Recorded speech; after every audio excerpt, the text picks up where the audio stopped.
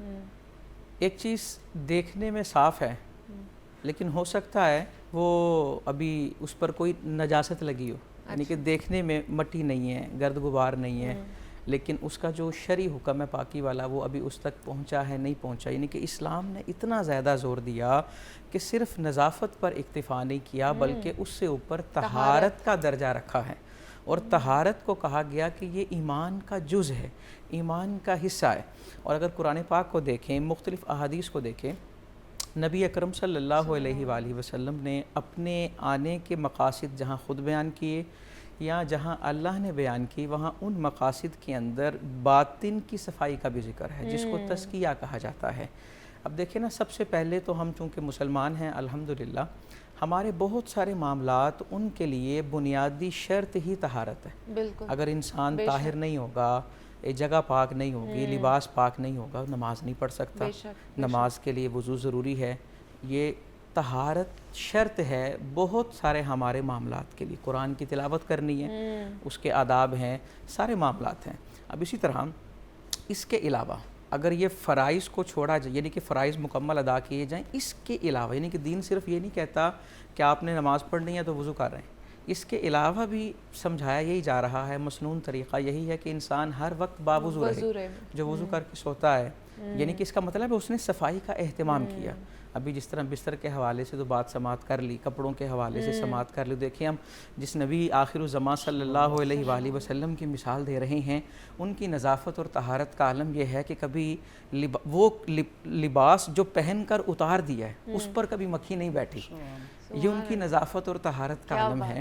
یہ بتایا جا رہا ہے انسان کو. اور دیکھیں، جو آدمی طہارت کا اور صفائی ستھرائی کا خیال نہیں رکھتا نا، وہ صرف ایک برائی میں مبتلا نہیں ہوتا، بلکہ وہ بہت ساری برائیوں میں مبتلا ہو جاتا ہے. وہ سب سے بڑی چیز جس میں وہ مبتلا ہوتا ہے اس کا وہ بے حس ہونا، وہ بے حس ہو جاتا ہے. اب دیکھیں، ہمارے ہاں ایک کنسیپٹ ہے اور جو کہ انتہائی غیر اخلاقی بھی ہے، غیر شرعی بھی ہے. گند ہے، ڈالے جاؤ کیوں؟ صبح صفائی ہو جائے گی. حالانکہ صفائی کا طریقہ یہ نہیں ہے کہ گند اکٹھا کر دیا جائے. صفائی کا طریقہ یہ ہے کہ گند ڈالا ہی نہ جائے. ہر چیز کا ایک طریقہ ہوتا ہے اور اسے اس کے مطابق رکھا چاہیے. سب نے لفظ سنا ہوگا ظلم کیا ہوتا ہے.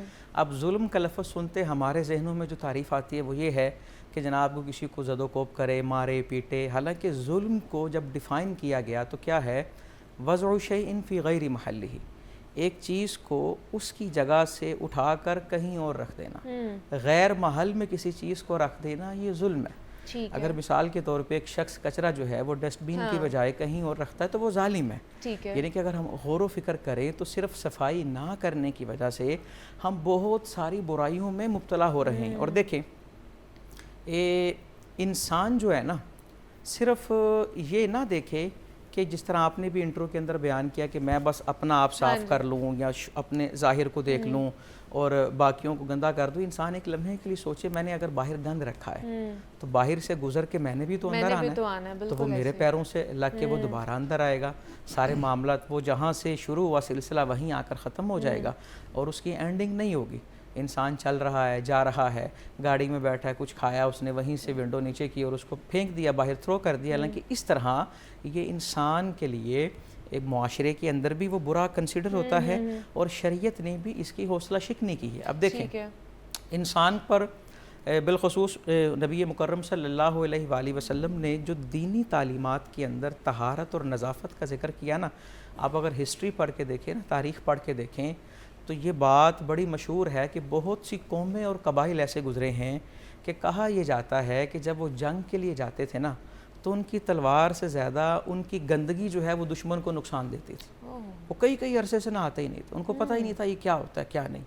تو ہم سب مرہون منت ہیں نبی آخر الزمان صلی اللہ علیہ وآلہ وسلم کے, جنہوں نے نہ صرف ہمارے ظاہر کو سنوارا بلکہ ہمارے باطن کو سنوارا. حضور صلی اللہ علیہ وآلہ وسلم ایک دن ارشاد فرما رہے ہیں کہ تکبر کے حوالے سے نا, یا بعض لوگ ہوتے ہیں انہیں شوف کی عادت ہوتی ہے, اس حوالے سے آپ بتا رہے ہیں کہ اس طرح نہیں کرنا چاہیے. اگر اللہ نے دیا ہے تو کسی کے دل میں احساس کمتری ہماری وجہ سے نہ آئے. تو ایک صحابی کھڑے ہوئے, عرض کرنے لگے اللہ کے نبی میرا ایک سوال ہے, وہ یہ ہے کہ مجھے اللہ نے بڑا نوازا ہے, میں اللہ کے حقوق بھی ادا کرتا ہوں, بندوں کی حقوق بھی ادا کرتا ہوں, لیکن میری اپنی خواہش یہ ہے کہ میرے جسم پہ جو لباس ہو وہ سب سے اچھا ہو, مہنگا ہو, اچھا ہو, بہت اعلیٰ ہو, پاؤں میں جوتا بہت اچھا ہو, میں جو پہنوں وہ بڑا اچھا ہو. میری نیت تکبر نہیں ہے, بس میں اس لیے یہ چاہتا ہوں کہ اللہ نے مجھے دیا ہے تو نظر آنا چاہیے.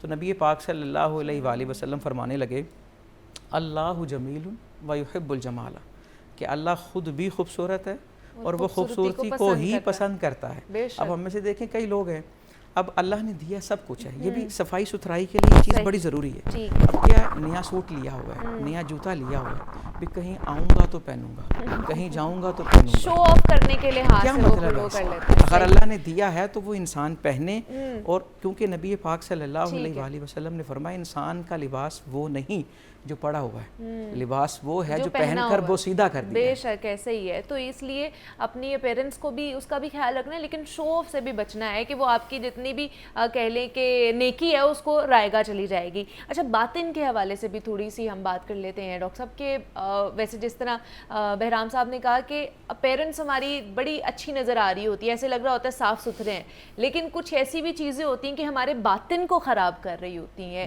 اس کی طہارت کو نقصان پہنچا رہی ہوتی ہیں. کون سی ایسی چیزیں؟ دیکھیں, سب سے پہلے دین کا جو پورا نظام ہے نا, وہ ہر سطح کے اوپر انسان کے لیے صفائی اور طہارت جو ہے اس کی حوصلہ افزائی کرتا ہوا نظر آتا ہے, اس کا اہتمام کرنے کی بڑی اعلیٰ درجے کی ترغیب دلاتا ہے. جیسے ابھی ہم نے گفتگو میں سامعین اور ناظرین کے سپرد کیا کہ خود سرکار دو عالم صلی اللہ علیہ وسلم کی پورا اسوہ جو ہے اس کے اندر تسلسل کے ساتھ یہ نظافت اور جو طہارت کا جو پہلو ہے وہ نمایاں نظر آتا ہے. اور جہاں پر ظاہری طہارت کے حوالے سے رسول اللہ صلی اللہ علیہ وسلم نے بڑا اہتمام فرمایا, وہیں پر لوگوں کی جو باطنی طہارت ہے اس کے حوالے سے بھی سرکار دو عالم صلی اللہ علیہ وسلم بڑا اعلیٰ درجے کا اہتمام کرتے ہوئے نظر آتے ہیں. اور خود اللہ رب العزت نے قرآن حکیم میں رسول رحمت صلی اللہ علیہ وسلم کے منصب کے جو 4 بنیادی تقاضے بیان کیے ہیں, ان میں سے ایک تقاضا یہ ہے کہ وَيُزَكِّيهِمْ, وہ تزکیہ نفس کرتے ہیں, وہ باطن جو ہے اس کو طہارت فراہم کرتے ہیں, اس کا ذریعہ بنتے ہیں.